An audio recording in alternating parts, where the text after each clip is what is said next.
Okay, well, welcome back. We're going to do some more describing distributions, and we have another example here. In this one, the University of Michigan season is in 1997. It's a perfect season. All right, if you're a Michigan fan.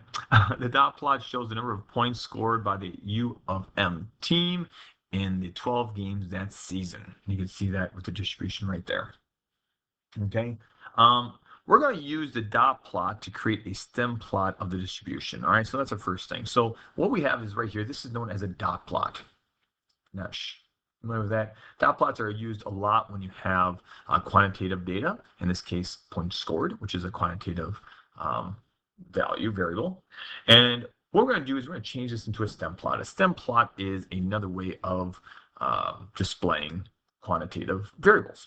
And so we're going to figure out this distribution. Now, right here, okay, when you have this stem, you always start with your stem, and we're going to go 1, all right, 2, and 3. I'm going to go like that.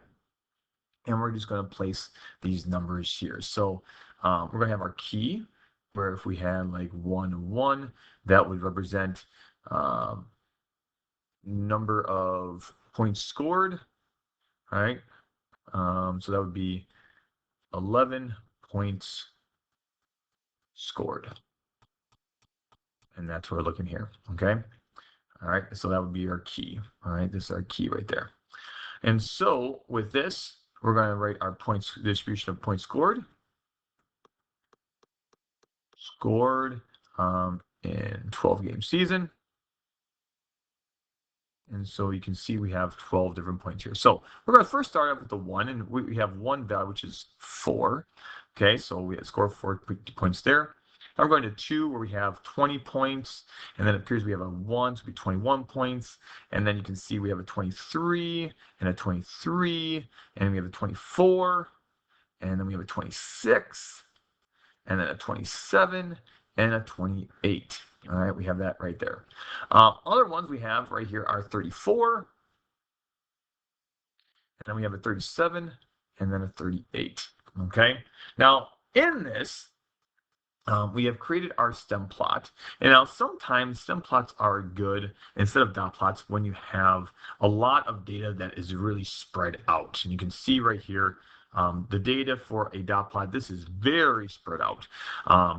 And when you have like single digits where maybe your data comes in and they're all just mismatched, it's kind of hard to figure out if there's what's the shape of the distribution and whatnot.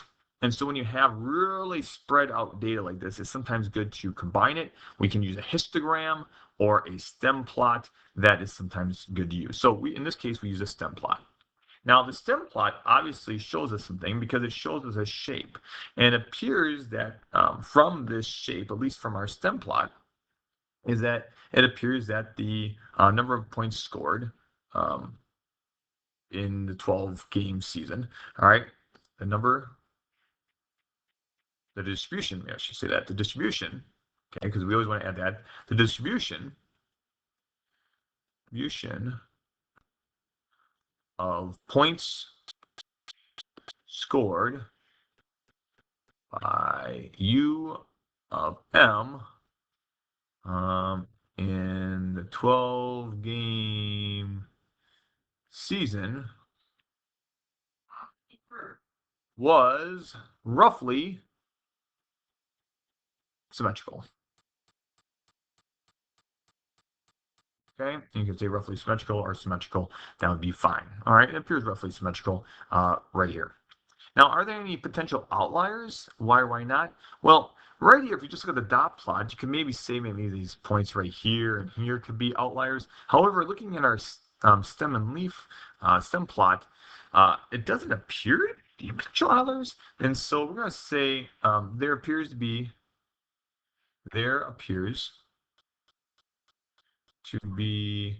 no potential outliers. And the reason why no points are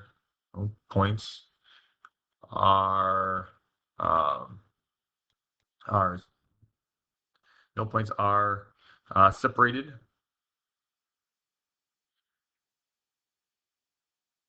far from the distribution, or far from the center. I'm going to say that, from the center. All right, far from the center. Okay, or the quartile or whatnot.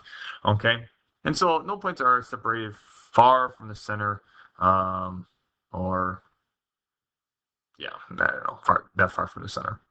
Okay, and that's what we have there. Now the next thing is the measure of center is most appropriate to describe the distribution. So what measure? Well, I would probably say right here, probably looks like you probably could use just average. Okay, it doesn't appear to be symmetric, and since we said it was symmetric, roughly symmetric, we would probably say a mean, because the distribution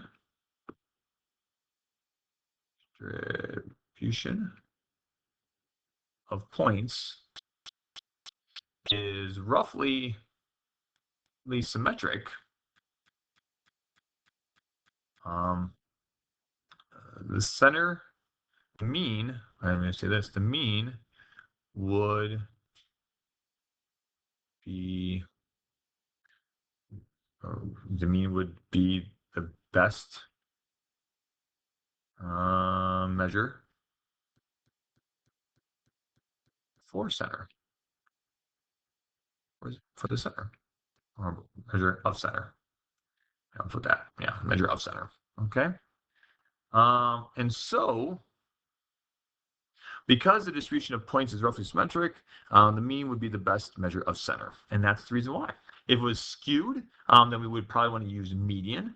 Now, just so you know, you could probably always use median, because if it is symmetric, the median and mean would be roughly the same, and that's one little another tidbit you have. So, but in this case, a mean would be appropriate, but you could also use a median just in case you thought it wasn't symmetric itself. So that's what we have here. That's our problem.